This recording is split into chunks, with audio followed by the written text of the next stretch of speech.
happen if everyone got $1,000? What would happen if everyone got $1,000 a month?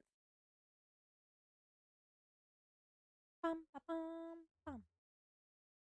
I don't know. I'd be pretty happy, especially if it was $1,000 a month per person individually, and not like per couple. Prices would go up. They always say that. They always say that prices would go up. But like prices keep going up anyways. Without regulation, if everyone had 1K a month, the economy would eventually adjust to it. Yeah. Yeah, I would think so. That would F up the economy so bad.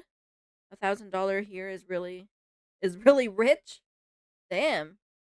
It would cause them to go up even faster. Hmm. I guess maybe because things wouldn't be as in demand anymore. Because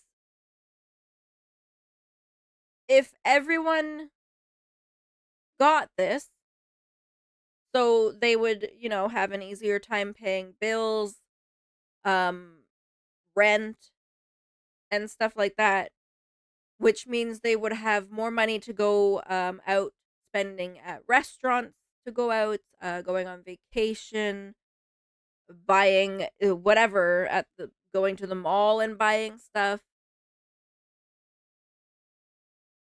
Also, if when the government can't keep up or it collapses, that have a shock, as it's not only a minority of the population depending on income from them, but nearly every citizen.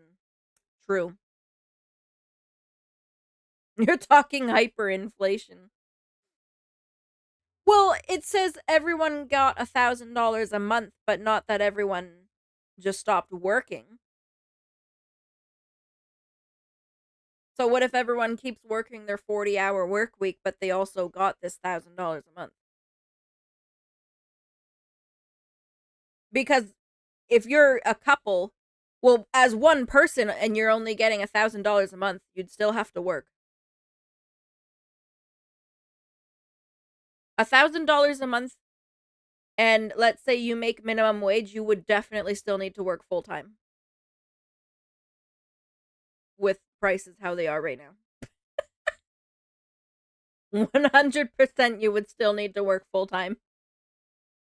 But someone like me who makes 25 an hour, I'd probably work 5 hours less a week. Oh yeah. Yeah, if you're making more than the average person, then definitely it would lessen the amount of work that you do. Which then you would achieve work-life balance. Hell yeah, let's go.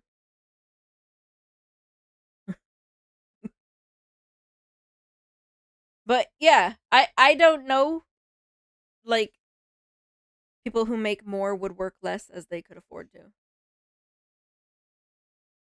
Yeah, which I mean, well, yeah, I mean, it's the same now even. People who make more can still work less and stuff, I suppose. They're like money hungry, and they're like, "Nope, I have to see the numbers keep going up, so I'm still going to work 40 hours or more." Bop, bop, bop. Bop, bop, bop, bop, bop, bop, bop, bop, bum, bum, bum, bum. But yeah, I'm not really like, I don't really like know much on the subject and all that stuff, so I don't really know. But I am interested to see what this video will show us. So, without further ado. All right, so Open Research just published the results to one of the most important monetary experiments in human history. Yeah, it was basic income. It was basic income. free money from the government. Because what happens to society when our jobs are taken over by AI and robots? What would we do for work? How would we make money?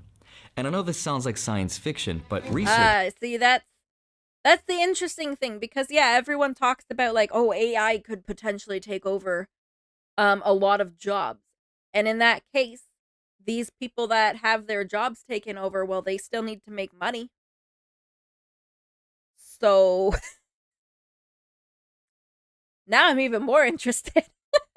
shows we're just a couple years away from that reality because 40 to 50% of all jobs will soon be automated. This wave of automation is coming, and it hasn't crashed over society yet, but it's going to. And that's bad, unless of course you're the one building all the robots. But one of the solutions economists have come up with is, what if we gave everyone free money from the government? Boom, every single year, it's yours, no questions asked. It's a concept called universal basic income. The idea that the government pays everyone a base income that is above the poverty line. Right now, the poverty line, as defined by the Census Bureau, is almost at $15,000 a year, or a little over $1,200 a month. Now, this is an extremely controversial idea, and everyone has an opinion about it because we've been arguing about this for 500 years now. Literally, since the year 1516. That's when Sir Thomas More introduced the idea in his book called Utopia. That's where he imagined a society that provided a basic income to all its citizens as long as they showed a willingness to work. And as we go forward through history, you're gonna see variants of this idea over and over again. In 1797, for example, there was Thomas Paine, one of the founding fathers of the United States, and he came up with an idea for basic income in a pamphlet he called Agrarian Justice. He wanted to pay every citizen some amount of money to compensate for what's called the loss of their natural inheritance. And the natural inheritance is an idea that every person born on Earth should be entitled to some part of its natural resources. Because think about it, people born way into the future will have less stuff to pick from as more and more of Earth's resources are used up and privatized. So to compensate, Thomas Paine wanted to pay them some amount of money. And in the 20th century, there was another variation proposed by economist Milton Friedman in the form of a negative income tax. Friedman's idea was to provide cash payments to anyone whose income fell below a certain level. Milton Friedman, by the way, was an OG loved. Damn, I didn't know this. I didn't know this stuff dated back that far. Holy crap. So then is my rent paid for as well? Because no one is affording a place to live on $15K a year. Can you imagine? Holy shit. But he did say that their idea was that this basic income would be given to people who show a willingness to work. So if your intention, so I don't know what that would entail. Maybe you have to show proof that you're job hunting, or maybe you have to show proof that you are working. Otherwise, if they don't have proof that you're looking for work or are working, then they'll just be like, well, yeah, we're not we're not just giving you free money to just sit home and do nothing. Good to know that my current income from the government is under the poverty line. Yeah, it's really shitty. Bet if UBI was ever implemented, that poverty line obviously would shift to where that's below the poverty line.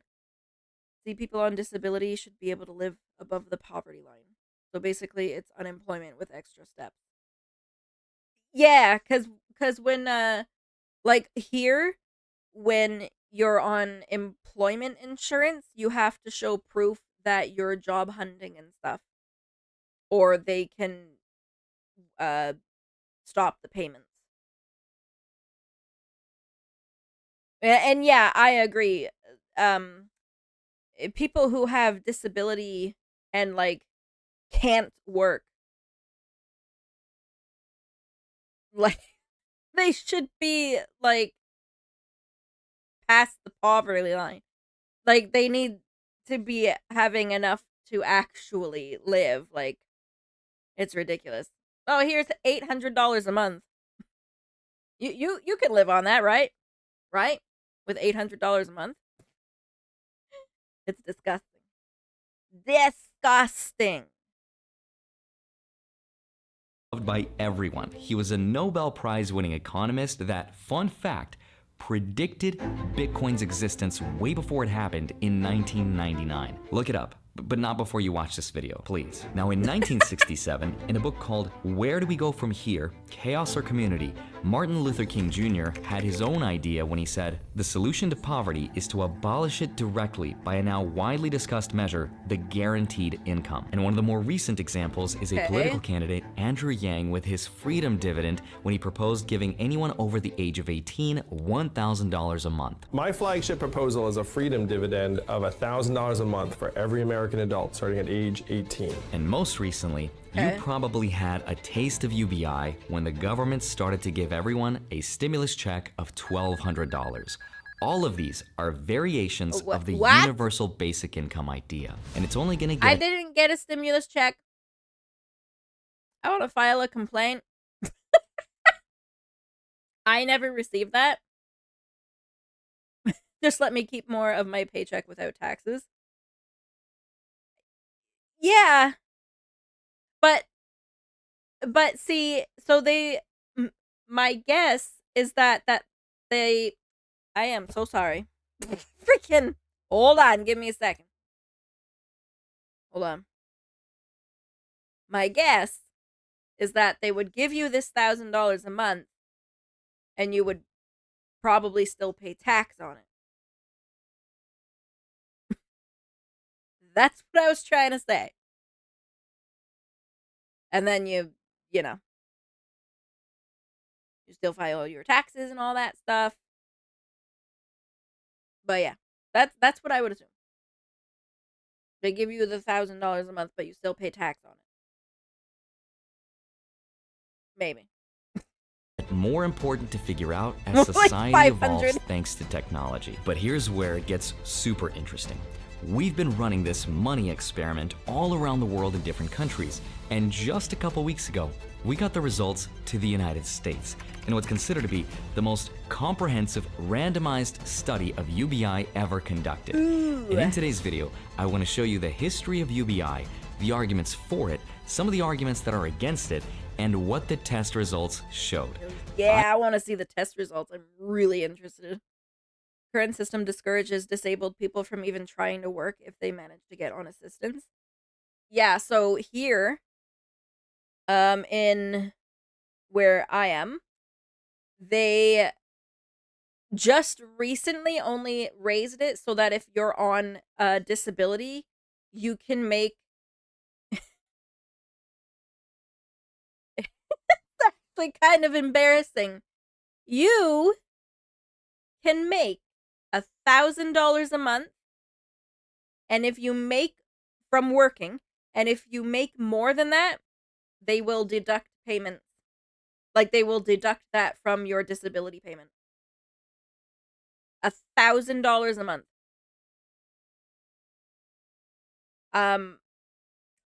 I don't know how you're going to survive on $1,000 a month, but you know what? Good luck, and screw you, I guess. because ain't nobody living on $1,000 a month. Nobody. No, in the US, you can't work at all if you're on disability. Yeah, I think that's what Sin said. Or no, he can only have like a certain amount of money in the bank account. Or they'll be like, "Oh, you're rich. You don't need it. Sorry."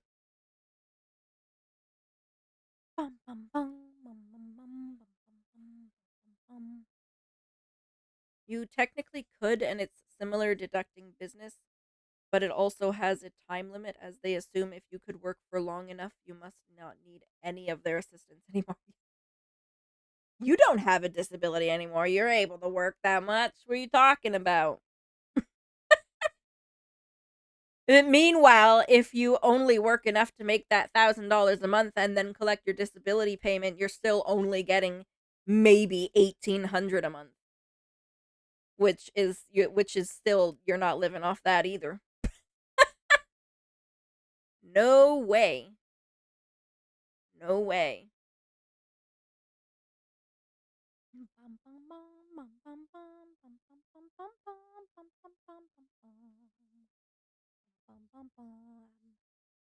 Those who could only work part-time might as well try to act more disabled than they are to rely on assistance alone.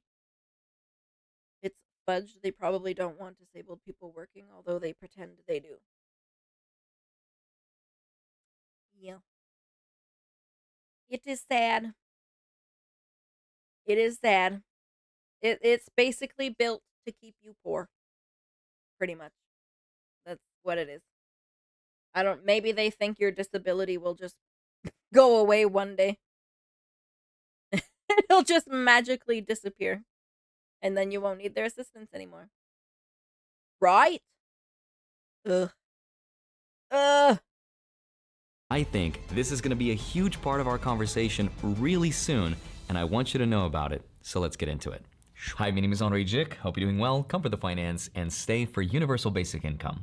One of my favorite videos on YouTube was a video by Casey Neistat, where he talked about money and how it solves all the problems. Money won't solve your problems. What a crock of shit. And I think I do have like a unique perspective on this because I just have to say, money would solve all my problems. All right? Okay. Understood? Okay.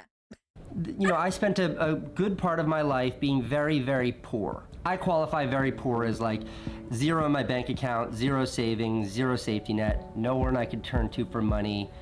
And you know, there was definitely a time in my life when my son Owen was very small, where if I didn't get free diapers and milk and money from the government, I'm not sure I could have made ends meet as a parent or as an individual. Fast forward a bit though, and Casey goes on to have one of the most successful careers on social media. He makes millions of dollars, goes on to become famous, and then he says, money will solve your problems. This idea that money won't solve problems, it's bullshit. When I was dirt poor, money would have solved every one of my problems. so if money does solve all the problems, then why doesn't the government just pay everyone some amount of basic income? What if the government was able to solve the bottom of Maslow's hierarchy of needs, physiology, the idea that everyone could be able to afford the basics like food, Same shelter, slasher. and clothing? Would the world become a better place if people had more time to do what they love and become creative? Or would the Hell yeah. absence of a financial struggle make everybody lazy? Artificial intelligence and automation is getting us there faster every single day, and I think we could be on the edge of this future really soon. And if robots will soon be able to do our Wow. jobs faster and better than we can, will jobs still be a core part of our identity, or will we have to find new purpose in life? In his video, Casey says that after a certain point, money doesn't really solve the problems that all of us will face throughout our lives. So all of these questions are very Yeah, okay. I can agree with that. Yeah. Right now, money could solve all my problems, but then, you know, if I was at a point where money wasn't an issue anymore and whatever, then obviously you would encounter different kinds of problems.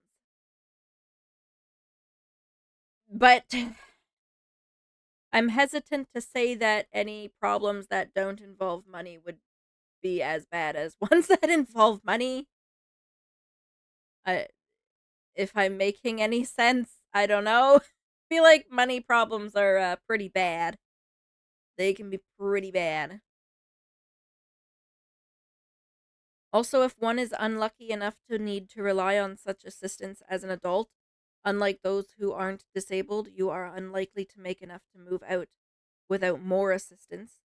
So you often are stuck living with maybe some extra responsibilities, but with almost none of the freedom. Others instead would be homeless. Yeah. Yeah, you're very dependent. You know, living with your parents, living with maybe your siblings, maybe even living with friends, or living with, you know, your partner. And you become very dependent, and it's like, oh shit, like if they're not here one day, I'm up shit's creek. I guess. very philosophical, and we're finally starting to get some of the answers. And the more I looked into them, the more I regretted picking this video because it's extremely complicated. So here's what I learned. So here are the arguments in support of UBI. Economists say that some kind of a basic income can help us solve one of the hardest challenges that humanity is facing: poverty. Right now, there's over 38 million Americans alone that are living in poverty. They make less than $12,000 a year, and that leaves them very little for anything beyond the basics. And a study by the Roosevelt Institute found that a UBI of just $1,000 a month could help a lot of those people out of poverty by allowing them to focus on their skills and their career rather than just worrying about how they're gonna eat. And according to the World Bank, over 700 million people live in extreme poverty worldwide. Holy shit. So this is a huge problem on a global scale. But in theory, Oh UBI my- could act like an economic stimulus to boost. Oh, friggin' 700 million! 700 million! That makes me want to cry. Oh my god. I'm gonna puke. Oh my god. That's disgusting. Wow. How friggin' the poverty. Okay, so he's talking in USD, right? Hold on, I'm doing quick math. So 15,000 USD a year is considered poverty. And that in Canadian dollars is 21,400. All right. All right. Hold on. So our minimum wage is $17.20 an hour. All right. You do that, which is $17.20 an hour.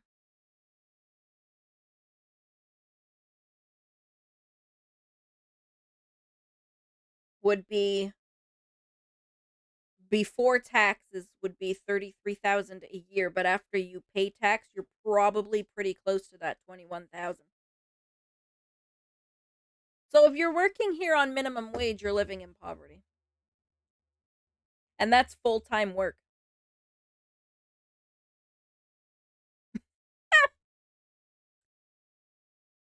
Yeah. I feel like that's some food for thought. Minimum wage here earns you poverty. Screw you if you're single. Holy shit. Consumer spending, because when people have more money, they tend to spend it on things like food and rent, which helps with economic growth. But I also learned that some of the most successful and richest people in the world who are working to solve poverty say that UBI could be one of the better ways to fix it. What to do about mass unemployment? Every single field is going to be touched by automation. This is going to be a massive social challenge. And I think ultimately we will have to have some kind of universal basic income. And UBI, to me, represented a floor that people could stand on. So it means that unemployed people will be paid across the globe. Yeah. And really have the knowledge and peace of mind, ultimately, that they could survive and eat and feed their children while they are learning how to transition into this new world. I don't think we're going to have a choice. So the main benefit of UBI is to fight against poverty and automation, which is going to become very real this decade. But the downside is, who's going to pay for it? Because it's extremely expensive. Yeah. Ugh. If we were to give every citizen just $1,000 a month, it would cost the US economy about $4 trillion a year. Now, for context, in 2024, the entire United States federal budget was $6.5 trillion. And that includes spending on Social Security, the entire military, Medicare, Medicaid, and other essential services. So UBI at just $1,000 a month costs more than half of what the country spends in a single year, which means funding it would be really, really hard. But let's assume we cut out a bunch of bloated government programs, we got rid of tax loopholes, we taxed the rich even more, and we found a way to make this work. Okay. The next question is, does it actually work? And it turns out we've been running these tests all over the world to see how people would react when they're given money for free.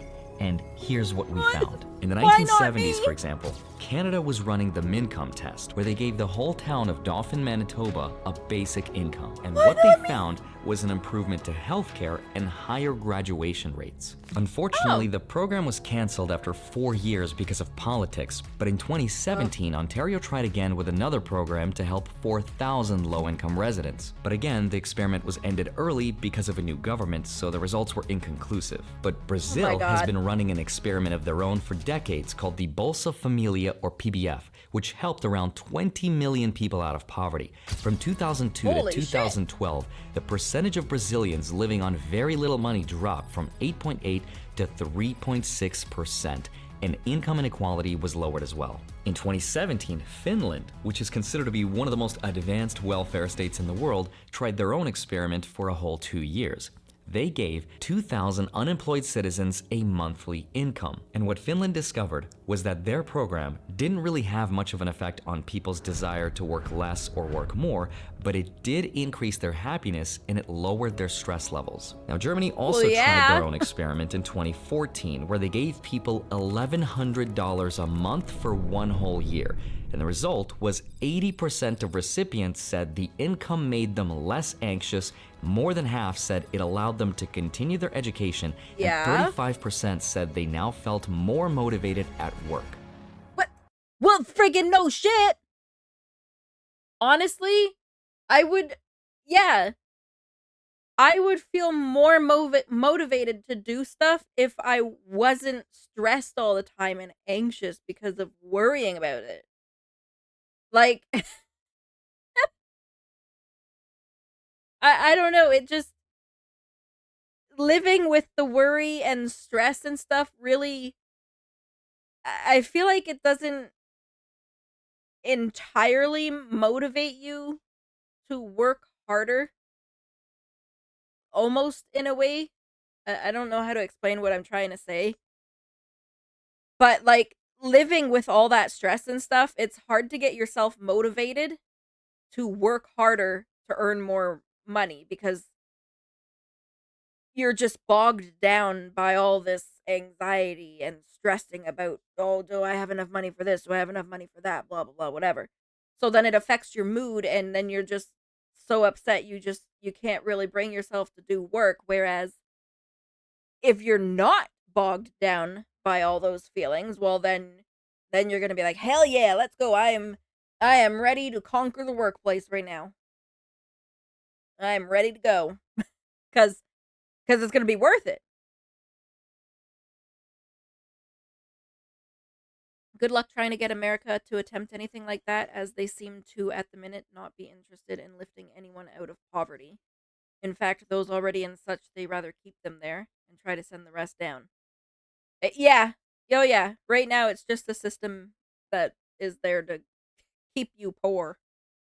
Smaller middle class means more rich, and the people being too busy, distracted, surviving, and not being able to worry, pay attention to any abuses the people in power may be doing. Ugh. Those in the lower classes aren't in the best position to be fighting a revolution like the middle class would be.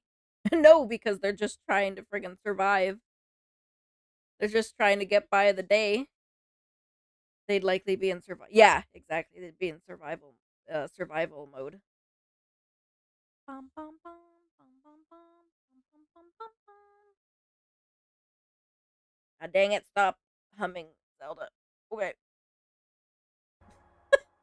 In 2017, Spain also tried this for Barcelona's poorest households, and they gave people almost $2,000 a month. And the results again showed not much of an effect on people's willingness to work, but people did report feeling an improvement to their mental health. Now in Japan, there was a billionaire who ran his own private experiment. He gave out $9 million spread out amongst 1,000 people. The results? Wow. A decrease in divorce rates and more than 70% of recipients saying they experienced a significant increase in happiness. Now, as I looked across the world at more and more countries running their own experiments, I found that their results were more or less the same. So the last place that I looked at was the United States. Because just a couple weeks ago, we got the results to one of the bigger tests called the Unconditional Income Study run by Sam Altman and Open Research. And here's what happened. The study ran from November 2020 to October 2023, and it split people into two different groups. The first group was given $1,000 every single month, and the other group, known as the control group, was given $50 a month. Now, the average household income of people that got any money was about $30,000 a year. And after 3 years of running this experiment, the results are in, and here's what people did with their money. On average, people spent $310 more per month, mostly on food, rent, and car expenses. Yeah, because they have the extra spare income to do so. But surprisingly, the average income went down by $125 a month. The average work week also went down by 1.3 hours, which adds up to about 8 days per year. Oh, so, yes, no. Studies showed that anyone who received an income on... Oh, no, a whole 8 days a year. Holy freaking shit. Freaking... The world's gonna end. The world's gonna end. Oh my god, might as well just shut down all the businesses. Holy shit. Average did decide to work a little less, but it wasn't to the point where they all got lazy and they all became aspiring Yu-Gi-Oh players or worse, bad magicians. And the effects of free money on people's health was also not that noticeable. After doing blood tests, the study concluded that we find essentially no evidence of improvements in physical health. Any benefits in nutrition and blood samples that they measured were so small that they had to rule them out because they were also temporary. For example, stress went away in the first year of receiving money, but in the second year, it came back. The only real measurable health benefit that the paper reported was that recipients went to hospitals, doctors, and dentists more often, and they spent about 20... So, okay, so it said in the second year it came back. Now, I wonder if that would maybe have to do with the fact that a lot of them were thinking like, oh, this is only an experiment and it's ending next year. So I wonder if that affected the results. Because, like, you know, the first year you're getting it, you're like, oh, shit, you know, we have a whole 2 years on this. But then in the second year, you're like, oh, well, this is ending soon. And we're not going to have this extra money anymore. So I wonder if that would have anything to do with it. But I don't know. It seems weird to me that they did these tests everywhere in the world, and the USA is the only place that had these kind of results. I don't know. Seems weird to me. It seems kind of weird. $20 more a month on medical care. At the end, the study concluded saying that the biggest benefit of a basic income is that it allowed people to prioritize how they spent their money instead of always having to prioritize something like food. Now, right now, we are still running these free money experiments in over 24 states and dozens of cities, but as of now, we don't have a national UBI program. But at one point in history, we got really close to it in 1969. That's when President Nixon was on the edge of accepting a basic income bill that would have given a family of 4 about $1,200 a month in today's money. It got so close to becoming law that it was passed by the Senate, but it was then rejected by the House. Now, throughout the video, I've given you a lot of data and a lot to think about, but if you made it this far, here's my personal opinion. Have you ever found the answer to something that you were really disappointed in? If I showed you one of my magic tricks and how it was done, you'd probably be pretty upset by the time you see how it actually works. Like if I took this 2 of clubs and I magically changed it into another card, looks cool until I showed you how it was done. Well, that's not magic, is it? And that's how I feel about UBI. I was rooting for it to work. I wanted to make this video Feel and tell you scammed. that the studies show that if you pay these people this amount of money, it solves everything. And on paper, it really does. It's amazing. But the only measurable benefit where we see real good things happening is for those at the very bottom. Anything above that line of poverty becomes a temporary benefit. And there are theories that predicted this exactly, like the East. Oh! The experiment in the US wasn't done with people who were at the poverty line. Okay. I failed to comprehend that, I guess. Yeah, because they did it with people who had an income of 30,000 a year. Which, in Canadian, let's see. A $30,000 salary would be like 42,800. That's a pretty good income. That's actually a pretty good income. Okay. That was the difference. In the US they did it with people who were not at the poverty line. So, if they did it with people who were at the poverty line, then maybe they would have achieved the same results. Yeah, exactly, Massacre. Vastly different results if they did it with the people at or around the poverty line. Yeah. Which is what they should have done. Like, should have done that. Oh, we have ads. Let me play them now. Many of those people were likely neglecting needs or spending too much on stuff. Yeah. Plus, those people, the people that they experimented on with the UBI at $30,000 a year probably already weren't really that much stressed about money. Especially if they're a couple, because then together they would be making $60,000 a year. So they already wouldn't be feeling the amount of stress that someone at the poverty line would be feeling. So no wonder they didn't really get the same result. But even in the end, I mean, like Slasher said, like God forbid these people get an extra 8 days off a year. God forbid they achieve a work-life balance now because, you know, they have some extra money.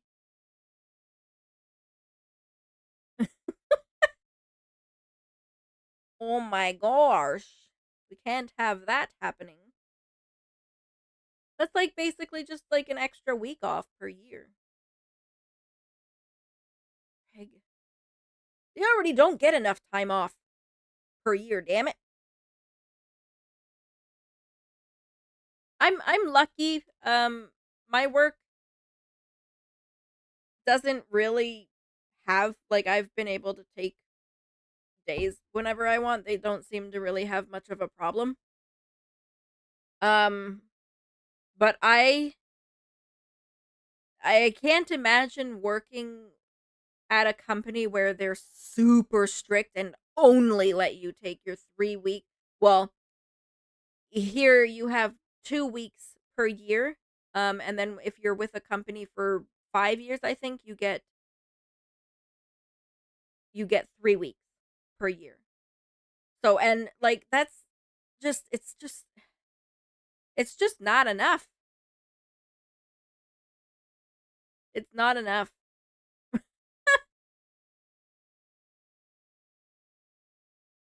Guess they tweaked the conditions so it not get results that result in them being motivated to do. Yeah, yeah.